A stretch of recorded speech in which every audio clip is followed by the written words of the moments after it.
This is Her Confidence Her Way podcast, episode 26.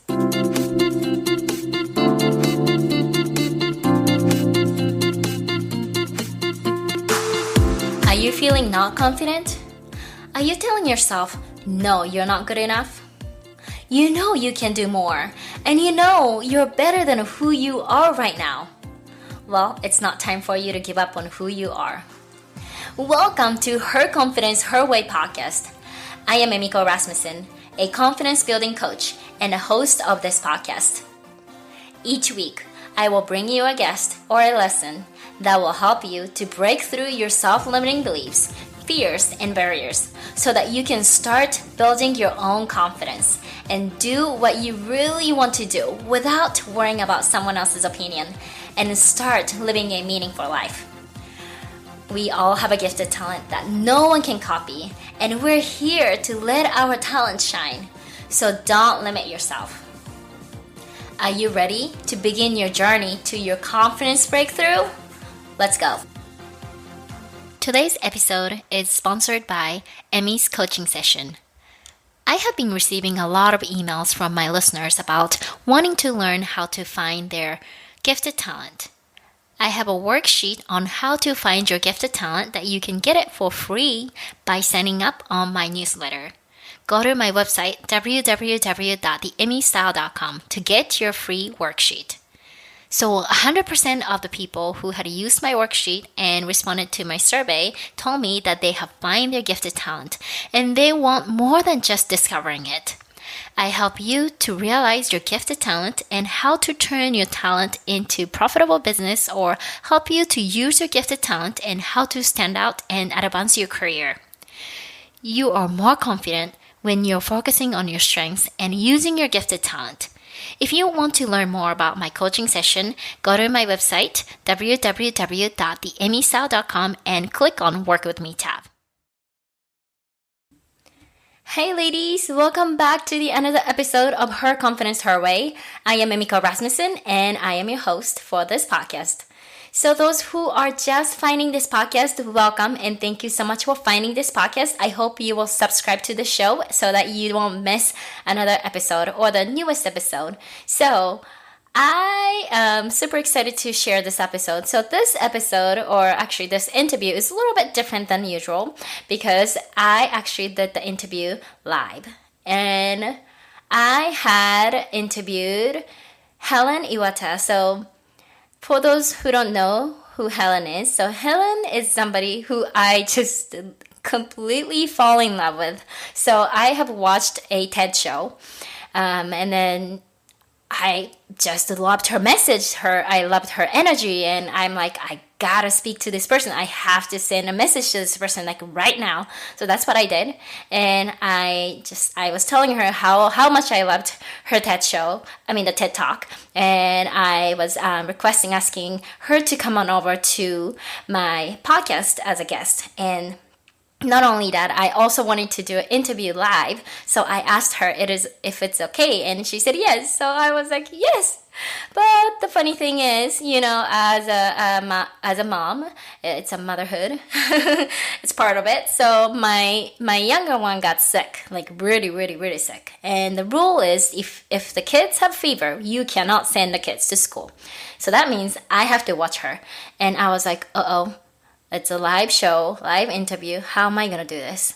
And in the interview, you'll hear my explanation. But seriously, my daughter decided to throw up 30 minutes before the interview starts. So that was how it started. And I had some technology issue.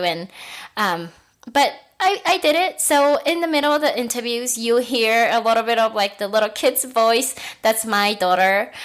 She's 3 years old. So even if I told her you have to be quiet, you cannot come and, peek your face because I'm recording, she's not going to understand that. So she said she did a great job for first couple minutes and she will join the interview. So just look out for that. But other than that, this interview is really great. And then at the end, Helen has this amazing offer that you will love. So don't miss it. Make sure to listen until the end. Okay, here you go. Hi everyone, and welcome to Her Confidence Her Way. And I have Helen. So earlier we're trying to go live, and then I hit on the broadcast started, and then all of a sudden like Helen just disappeared. So it was just so weird. So we're restarting again, so you haven't missed anything. So how are you doing? I'm great. That was so much fun. I love how you stay so calm, Emiko, because I know a lot of people, if something's going a little bit wrong, they get into mad panic. And you're just like, okay, we'll try this. And so, we got through it. It was fine. And here we are now. Yeah, technology, especially on live. You cannot expect anything. Let me tell you. So today, actually, my daughter is sitting right next to me because she's usually at school, but yesterday she started her fever. And I cannot send her to school today. And I'm like, what am I going to do? Like, today is just so important. Like, not today. And literally 30 minutes before, and I'm sorry, I'm going to say this, but she just decided to puke all over. So I had to clean the house and I had to change my clothes. I've already picked my outfit. So, it's life. So, so that's how I started. Oh, even outfit, it was just, but for me as a mom, it's just so important to take care of her. So it didn't matter. Yeah. So speaking of, it was a Mother's Day's weekend. How was your weekend? Yes. So it was it was an interesting Mother's Day. So my daughter is 15 years old. Mm-hmm. And so I thought, I wonder if anything's going to happen, because the week before, actually, someone had said something about Mother's Day, and she said, "Oh, is it Mother's Day?" And no, it's next week. So, okay. So I thought, well, maybe at least she has it in her mind. That's fine. But nothing happened on the morning of Mother's Day. It was just like a normal day. I thought, okay, I'm fine, whatever. And then literally it got to the evening, and I got into bed, and I'm there. I've got my makeup on. I'm in my pajamas. I've got my glasses on. And she comes into my room and she's like, "Mummy, can we take a selfie together?" And I'm like, well, I don't really feel like I'm looking my best, but, whatever, daughter's here and fine. Yeah. So she takes a gazillion selfies of the two of us. And then a few minutes later, I'm on Instagram. Oh, wonderful. With Happy Mother's Day, Mummy. Sorry it's late. You know what? Your daughter really loves the way how you are. You don't have to be perfect, right? None of the kids are looking for this perfect mom. They are just looking for you. So Absolutely. This is perfect. Yeah, and it's great. And so it's all about, this getting out of the comfort zone kind of thing. Because I had I think a complex about people seeing me in glasses for a long time. Because when I was a very small child, I was wearing glasses from age 3. And the kids used to make fun of me all the time. So it was a real kind of complex. And so I don't so often have photos with my glasses on or things like that. But now I'm just whatever. It's Well, thank you so much for sharing. It's a wonderful story. So this is Helen Iwata, and I am actually, I just wanted to make sure, because we're doing the pre-chat, and I wanted to make sure that I'm talking about the Mother's Day thing. So I was like, So anyway, let me go ahead and introduce Helen for the audience or the listeners. So Helen Iwata is the president of Sasuga Communication, an author and a speaker whose mission is to help 2020 people create communication habits for success and happiness in global business by 2020. She's originally from England. Helen has worked in Japan for 25 years. As a communications manager at McKinsey & Company, Tokyo, she trained consultants and clients in communication skills, especially presentation and meeting facilitation. In 2013, Helen established her own business called Sasuga Communication, which we're going to ask you more about it. And she has delivered presentations and workshops throughout Japan, as well as in Australia, China, India, Indonesia, the Philippines, Poland, Singapore, the UK, and the United States, pretty much all over the world. And back in 2016 of April, Helen also published a book. It is called Eigo no Shigoto Jitsu, which I'm going to ask you more about it later. So Helen is passionate about helping people to overcome the mottainai of wasting talent and untapped joy in global business due to limiting beliefs and limited awareness of, let's see, I just can't see it, of easy to apply communication skills. So that's just a little bit about you, Helen. So can you tell us more about who you are and what you do to the audience? Well, I think you've pretty much covered it there, Emiko. That's a lot of information. So I think just like the main parts are that I'm mostly helping people who are working in big companies in a global business environment and helping them with confidence and clarity in their communication. So presentations, running effective meetings. And I've been doing that for a long time. Recently, I've also started doing more online and kind of having more of a reach through the online area and working a little bit more with entrepreneurs as well, which is great. I love doing that, and also being able to connect more with women because in the corporate environment, I'm supporting men. So it's nice to be able to work with women and support them. And I think especially women have a lot of these mottainai issues. So I want to help. That is so exciting. And it's kind of interesting to hear. In corporate, you're helping more men. Like, what does that mean? So your company is named Sasuga Communication, which so I was kind of researching on your website, and it says, why Sasuga for the business name? And it says, business communication should be clear to avoid misunderstandings and concise to respect people's time, making others feel good in the process often leads to better results and a more positive experience all around. With this in mind, I named the business Sasuga Communications because the Japanese word Sasuga is just like, it's a no simple English equivalent. That's what it says. So why did you decide to start your company? So I worked at McKinsey for 10 years and I had I just learned so much working there. It was a great environment to work in. And, can I see a little? I know. So this is exactly what I'm talking about. She just decided to pop on and, this is the working, it's the working mom life. Working mom. Absolutely. Yeah. I'm sending big hugs. Thanks. So go ahead. After working there for 10 years and I was doing more and more management, I felt that I wasn't really contributing in the way that I could add the most value because my passion is really around helping people to develop their skills, develop their confidence. And so I decided it was time to move on. I left McKinsey and the next day I set up Sasuga Communications. Oh my gosh, next day. The next day, straight off and running, yeah. Wow, that is amazing. And then, so you have established this company back in 2000, which year was it? 2013. So, and then in 2016, so just over a year ago, I started off as a footing video, a sole proprietorship, and then last year became Kabushiki Gaisha, Sasuga Communications. That's what the KK is about? Exactly. Yeah. Okay. Yeah. I was wondering, I'm not really familiar with the Japanese term. Right. Like I know LLC for US. Yeah. Okay, wow. Were you worried? I was going to say, it's kind of interesting thing when making that switch because I started off with an exclamation mark in the name, like Sasuga exclamation mark communication. Okay.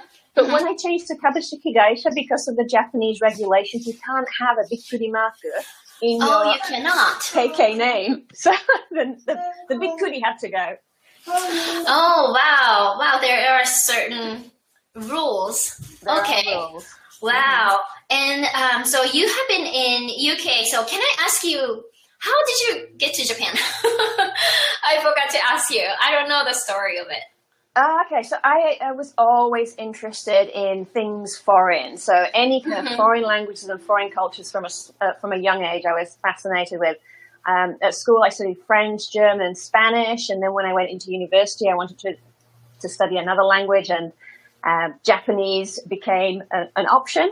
So I took Japanese, and I originally came to Japan when I was in my second year of university for a month, and I absolutely loved it, and decided, okay, when I graduate, I want to go back to Japan. I thought I'd be in Japan for a year or two, and it's been 25 years. Yeah, that's what it says. Oh my goodness, that is wow. I always wonder, like, because especially the Western culture and the Japanese culture is completely opposite or different. So I'm just very fascinated to find out like how people come to Japan or the vice versa. So yeah, so thank you so much. And then so I wanted to know, so what are the common specialists, what are the common struggles do you see for Japanese, especially women, with communication in English, and how can we overcome those struggles? So I think the biggest thing is, I would say over 90% of the Japanese people I work with, and include, men and women, start off by saying to me, "I'm sorry, my English is so bad." Oh yeah. And so why do you even need to say that? Because especially if they're giving a presentation and they start off the presentation with, "I'm sorry, my English is so bad." Well, the audience can make a judgment for themselves. You don't need to tell them that. And even by you saying that, it makes you feel, if you say my Japanese is not so good, it kind of makes you feel not so good. Just put that on one side and just carry on and focus on the communication and, the grammar, the pronunciation, the sophisticated words. They don't matter. You don't need those. As long as you're communicating, you can think about the other person. That's what's important. That is so interesting that you pointed out, because when I started to give a presentation here in US, I also used to say, I didn't say, "Sorry, my English is bad," but more so of like, "Hi, my name is Emiko Rasmussen, and I'm originally from Japan, and English is my second language." So it's almost like giving myself and other people permission to say, "Well, English is my second language, so I may screw up, but that's my excuse," type of things. And I realized like that shouldn't be my excuse. I could practice. And then one day I saw this presentation. So there was this native speaker who were giving us presentation at work, and then his presentation wasn't that good. And then the next person was, she's from Russia. And of course, she has very strong Russian accent English. And then I could also spot, not that I'm trying to catch any mistakes or anything, but I could hear some, English grammatical errors, which I make it all the time, but I don't care. That's not my, my point. So, but her presentation was so good because it didn't, like, the accent didn't matter, like the grammatical error didn't matter, but it's the way how she was communicating, the way she's making the eye contact with the audience, and the way how she was engaging with the audience, that she was just so great. And then that made me realize, like, oh, I guess it doesn't matter if you can speak this perfect English or whatever that is. So, yeah. And then I have been getting right? Exactly, and I have been getting messages from, I think it's Janae. She said, "Hi, Helen and Emiko," and that's really that's real. I can totally relate. So yeah, thank you so much for the comments. Feel free to pop in all the comments. We're gonna, and then if you have any questions for Helen at the end, I hope we can address those questions as well. So thank you for your comments. So yeah, well, perfect. And then okay, so the way how I found you was actually I just went to a Facebook Live and talked about, I think it was about asking questions. And then one of the person who was watching my live show told me to look up your name in a TED Talk.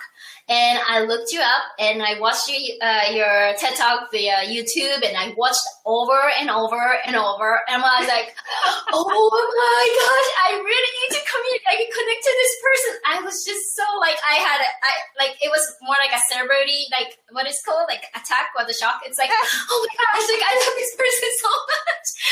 And I sent you an email, and then you're very kind, and then we got connected. So in the TED Talk, you had talked about how very few women are speaking up at the workplace, And in your mission or your company is all about, Mottainai, and you obviously you have talked about it in a TED Talk, but for those who haven't watched your TED Talk, I totally recommend. So I'll make sure to link your TED Talk show so all the listeners can watch this. But so what are the Mottainai moments that you have witnessed in the real workplace or the real world? It doesn't have to be work, but anything.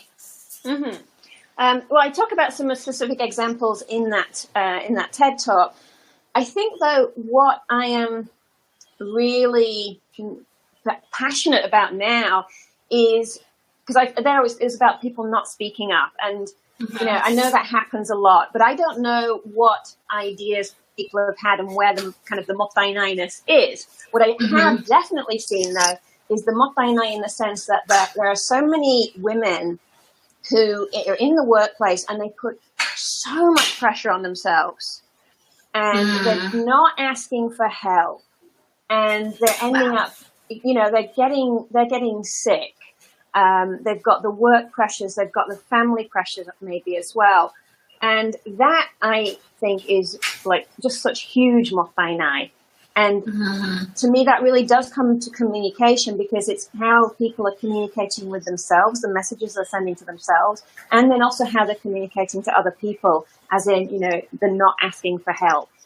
And that's something I'm really passionate about, because I've seen so much of that, and I still see it now with the clients that I work with. I work with people in, a lot of big companies, and, sometimes they come to me for a one-on-one coaching session in communication skills, and we're talking about that they're so stressed, they're coming out in rashes, they're dreading what's coming up or something like that.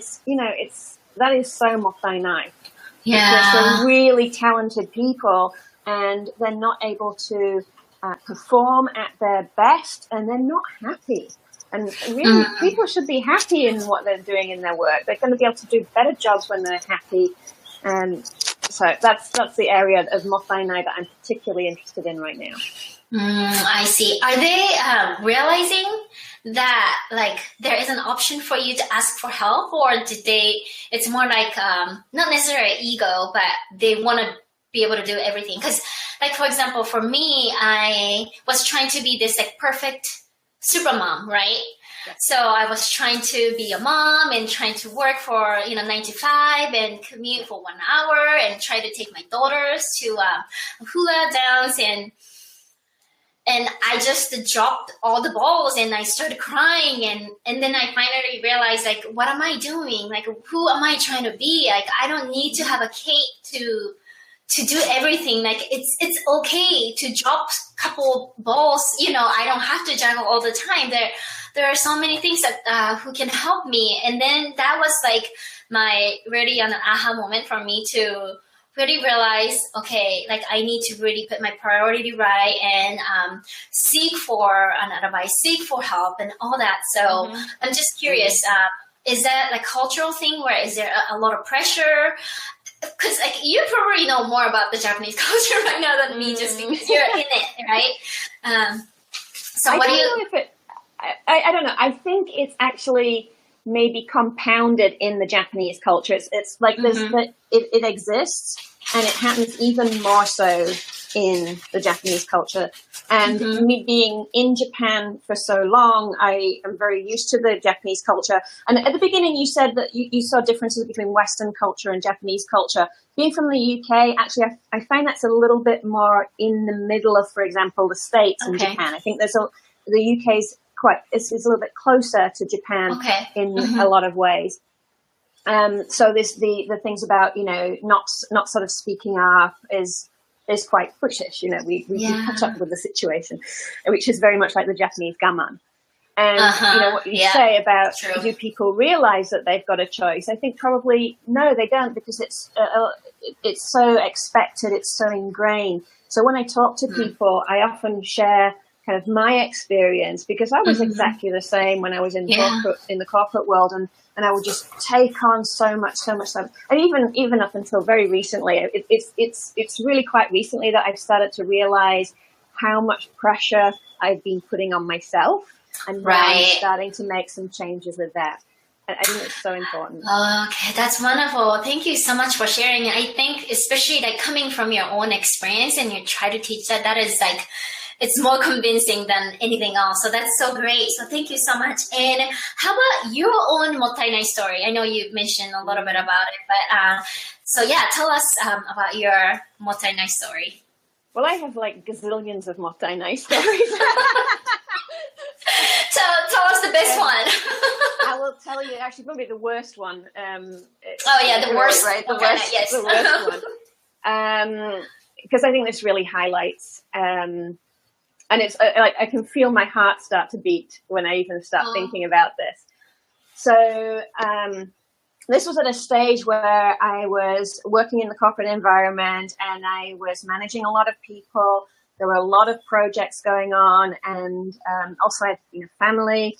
And there's one day I got home and my wonderful husband had made dinner and he put it on the table and I sat down and I was so exhausted that I couldn't even lift the chopsticks. And I said, I'm sorry, I just have to go and lie down. And I went to lie down and I was laying down and my heart was just like doing this strange beating thing, like really weird. And I was twitching. And I was laying there. It was because I had become so stressed. I'd been taking on so much. And I'm not sure how long I was laying there for. But eventually I managed to get in touch with my company in the HR department. And they put me in touch with a psychotherapist. And I had got an appointment with a psychotherapist. I talked to this psychotherapist for 2 hours and I was basically crying the whole time and talking about all these things that had built up. And he said, well, just listening to you, no wonder you're feeling under this stress. Listen to all those things that you just listed. It was so much. And I think we don't realize how much we're taking on. And then especially in that corporate environment where, as you say, you're expected to do it all yourself. You're not asking for help. And so, eventually I recovered from that. Yeah. But it was a massive learning for me that, how much I was taking on. Yeah. Oh my gosh. That is just so unhealthy for you. Yeah. You did that, but then I'm so glad that you also got help. Yeah. So glad that you got help. The other part as well, because, it really affects us so much physically, because I went for a health check. It was just a little bit after that. And when I got the results back, they said there's some problems and I had to go back for more tests. I went back for more tests and it turned out to be several months later by the time I got to go back. And then everything was normal. Yeah. And so I said, well, how come there was something strange before and now it's normal? They said, well, were you under a lot of stress at the time? And I said, oh, yeah, I was. And so that's what had affected me physically as well so much. Wow. And then how long did it take for you to recover? I really can't remember. It was, there was some recovery just from, from talking with the psychotherapist and some kind of changes in thinking. But it was a gradual stage, and I think it took a long time. And in a sense, I'm still recovering now from the pressure that I've put on myself over the years, because it's all about the pressure I've put on myself, and it's nothing to do with the company or the working environment. It's what I put on myself. Right. So, that's what I want to encourage people now. If you're feeling like massive stress, talk to someone about it. Yeah, that is so important. Listening to how you're talking to yourself. What messages. So one thing I've switched around recently is I used to be saying to myself, I have to do this, I have to do this, I have to do this, I don't have time, I have to do this, I have that. This message going on all the time. And now I've changed it to, I have time to do what's important. Oh, I love it. I love it. That is so good. Yeah. And then I feel like so many people have this excuse like, oh, I don't have a time. Like, because you're telling yourself you don't have time, so that becomes a reality. And the fact is, we all have equal time, which is 24 hours. It's not you have a time on it, you make time as well. And that is just so powerful. Yes, thank you so much for sharing that. And I think so many people are so even like worried about sharing those own experience because it could be just so embarrassing or whatever. So, you know, it is okay, and it is okay to ask for help. So thank you so much. So you have been speaking and, you know, teaching at various events. And I just want to know, like, what scares you the most when you're speaking in front of people and how you're breaking. You know, I mean, even if you are a specialist, even if you're a professional, you will have that fear, right? Or the nervousness or whatever. So how are you overcoming, like, before you, like, literally walk into the stage? So first of all, it's knowing that is absolutely normal. You know, as human beings, we get nervous when we're speaking in front of a group, unless it's something that we've had a lot of training or a lot of practice in. It's just a normal thing. And this is something I talk about in the book Eigo no Shigoto Jutsu and, you know, courses and on my website and various things. So if people want more information, I can definitely give more information on that as well. But I think a big part of it is this whole mindset around, you know, what do people think of me? And I'm gradually still getting away from like not being so concerned about what people think about me. So that's the main thing. Is like, you know, people will accept people, and they accept the authenticity. There's so much more focus on authenticity these days, and if you think about, you know, public speaking in the past used to be all about more of a performance or an act. But now really, people want to talk to real people. Right. Yeah. And also, you're in a business meeting. In the meetings, you're having giving a presentation, or you're talking to your clients or talking to your team members. It's more about being a real person and having a conversation. Yeah. I mean, going on live like this, right? I'm like, it's like, especially today, I have kids right next to me. So like, I don't usually get too nervous just because I'm getting used to it. I think, you know, more you do, you know, I think the better you are prepared, or like your mindset is, you know, getting stronger. But yeah, like a live interview, like today, like earlier, we had a technical difficulties, and all of a sudden, like, you have disappeared from my screen and I couldn't hear you. But like, all what I know is, you know, this is what it is, and just face the situation, know the reality, and what can I do? So I'm just trying to stay calm and, you know, all that. So, well, thank you so much for sharing. And then let me go ahead and ask you about the book. So you are an author as well. That's amazing. And you have published your book called Speak Like an Expert, or the Japanese translation is the Eigo no Shigoto Jutsu. So can you tell us more about this book? And at the end, maybe you can share like where we can get that book as well. Yeah, Eigo no Shigoto Jutsu is a book that's to really help people who are working in a global business environment. It's written in Japanese, and it talks through 5 chapters on listening and questioning skills, giving presentations, telephone conference calls, because that's something that people are really it happens all the time. Oh my gosh, yes. Right. And then meeting facilitation, so running a global meeting, and then dealing with conflict. So there are 5 areas that are, to me, are those areas that people, if you can master some skills and have a positive mindset in those areas, it's going to make a huge difference in your business. And people, the title Eigo no Shigoto Jutsu, it was the publisher wanted to have that title with the Eigo in the title, but it's not so much about Eigo. English. It's more about communication. Gotcha.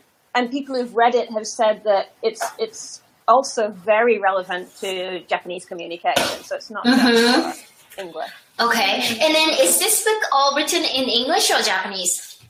It's all in Japanese, but it also has some phrases in English as well that are gotcha. So this is presentations and meetings. Okay, so this is more really geared towards the Japanese audience. Okay, so some reason I thought that you have 2 versions. So you have the English version and the Japanese version.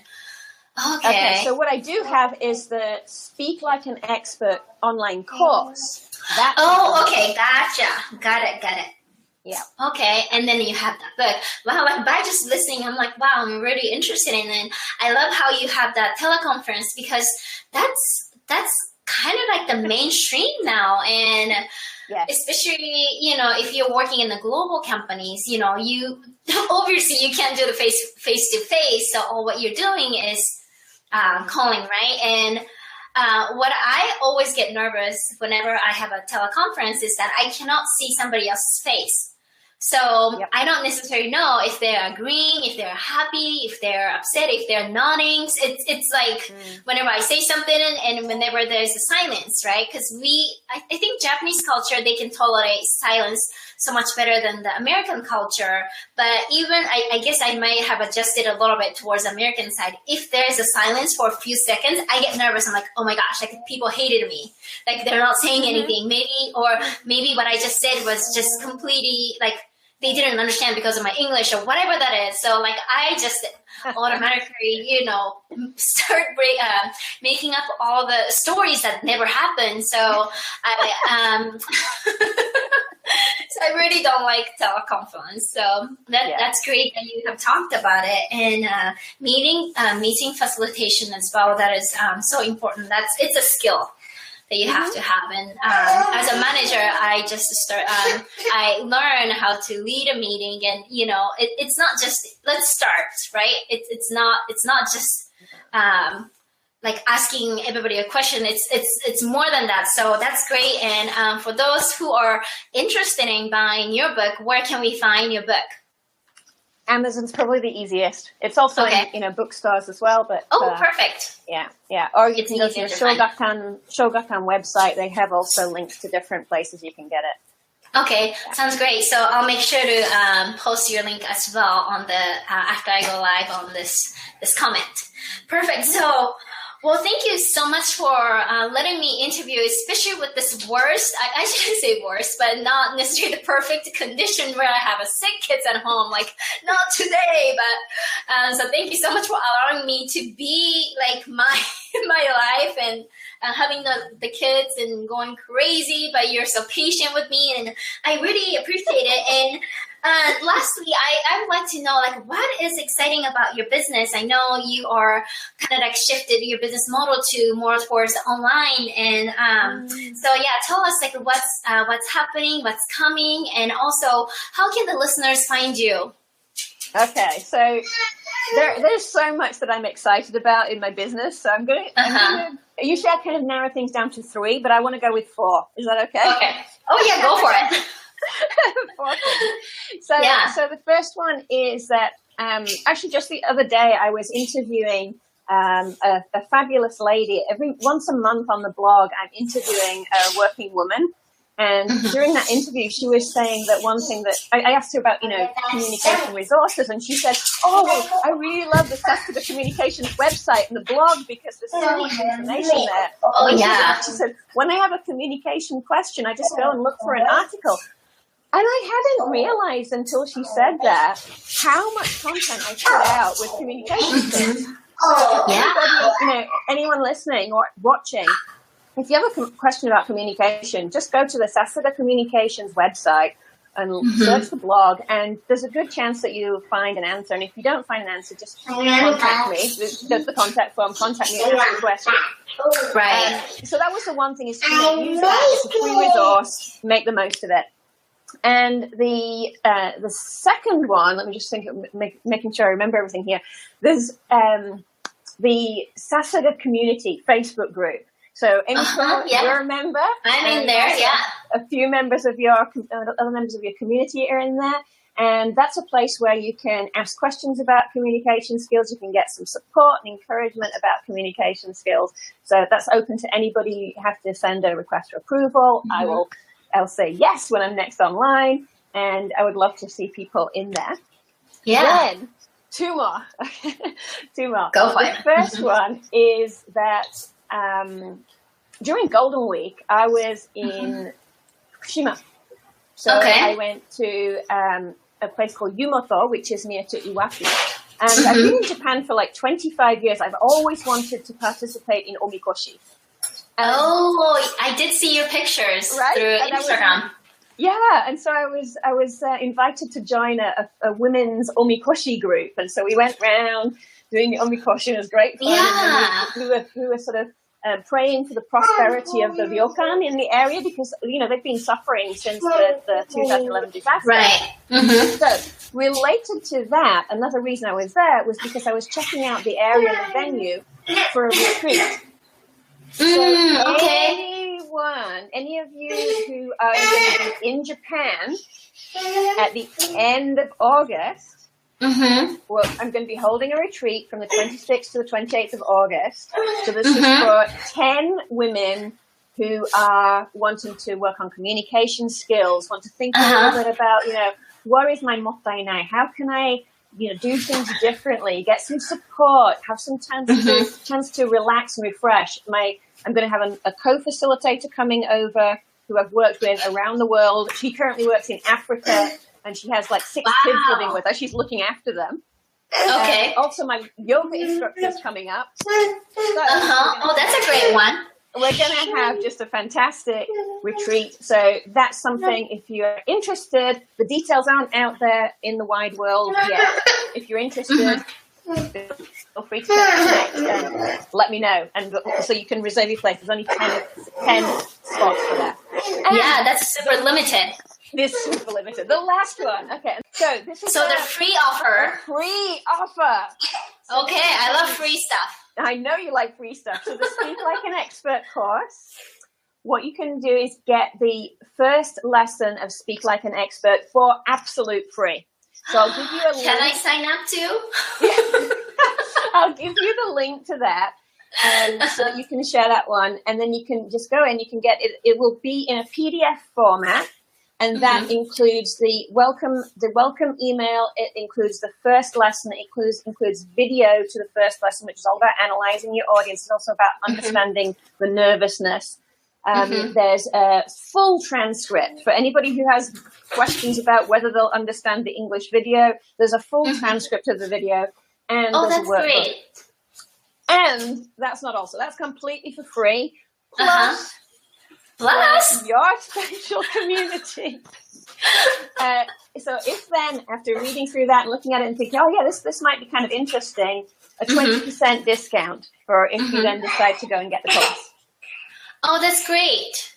Thank you so much for offering a generous offer. That's amazing. So I will make sure to, if you can send me for all the offers again to me, and then I'll make sure to post that on my Facebook page, and I will, and then that's, how long is that offer available? That's actually, there's no limit at the moment until we actually find that we have to make a limit somehow, but there's no limit on it. So gotcha. I would recommend go and get it as soon as you can, just to be on the safe side. First, what is called first come, first serve, right? Yeah. Great. Okay, thank you. Yeah, so I'll make sure to put that on my website as well, so that way later on when I release this on my podcast, and all the listeners can find that information as well. And it will. So wow, this is so amazing. Thank you so much. And this was unexpected, like I said, and I'm not going to apologize just because I'm a mom and this thing happened. So this is part of the life, and welcome to the motherhood. But so thank you so much for letting me interview you, especially, you're going live, and I know the technology and things comes up. It's always, it's kind of nerve-wracking, but thank you so much. And do you have anything else that you want to share? I think just one thing, and you may have heard this before, because I know especially for people who are listening from the States, you may have heard this analogy, but I think it's so powerful when you think about you going on an airplane and you're told to put on your own oxygen mask first. Yeah. Right? I think let's remember that in life. Put on your own oxygen mask first, so that then you can help other people. So make sure that you're looking after yourself, that you can breathe. Because another thing that they say is that fear is excitement without the breath. So once you start to breathe, right? Once you start to breathe, it gets less fear and more excitement. And, let's spread that overcome the moth thine eye. And yeah, help that people is so good. That really applies for my life too, because if I don't take care of myself, I'm always like yelling at my kids. I feel like I'm always like blaming on them instead of me. Like I should be the one who should wake up a little bit early, but because I woke up a little bit later and now I'm pushing the time, and I ended up telling the kids like, oh, I can't believe you're being slow. Like, no, that's, you know, and it's all about taking care of myself and, you know, having that extra time so that way any crazy things happen, I'm ready to really adjust and, you know, tackle. So thank you so much for the great advice as well. So yeah, so that is all for today. And this is Helen Iwata. I think it's this way. Thank you so much. And all the links that she mentioned, or all the information she mentioned, I will make sure to paste it on the comments and also my website. So, and have a wonderful day. I will. You too, Emiko. Thank you so much. Bye-bye. Bye. There you have it. First, I would like to say thank you so much, Helen, for allowing me to interview you with this condition where my kids are just in the background making lots of noises, but she's an expert of communication. She didn't even, you know, she was the one who was telling me like, oh, give her a pat, give her a hug, and is she okay? And she's the one who was really caring about my daughter. So I really, really, really appreciate it. And for those who are listening, I try to edit as much as possible. So, but as I said, this is part of my motherhood life. So welcome. Okay, so I really loved, of course, everything about what Helen said, but especially all the advice that she was giving is very simple, actually. And there are so many things that we have a control over. It's not like, oh, you have to hire a coach and you have to practice like 1,000 times before you speak. No, that wasn't what Helen was talking about, right? And she is also talking about how asking help is important, and it's kind of weird way for me to say this, but it's so nice to hear from her as well, because she said that she was the one who went through it, and she literally have to learn how to ask for help and have somebody to listen about her life and all that. So I really enjoyed it, and I hope you did too. So if you would like to watch the live version, the video version, you can go to my it's not my website, it's actually my YouTube channel. You can look up Emiko Rasmussen, or you can look up the Emmy Style. You should be able to find my YouTube channel. That's where I also uploaded my Facebook Live as well. And of course, you can go to my Facebook page and you can watch the replay again. Okay, so all the special offers that she given to us, that is, of course, it's still available. So all the details, please go to my website, theemmystyle.com, and you can find all the links that you need from there. And of course, Helen's website and the books, the links to where you can buy book as well.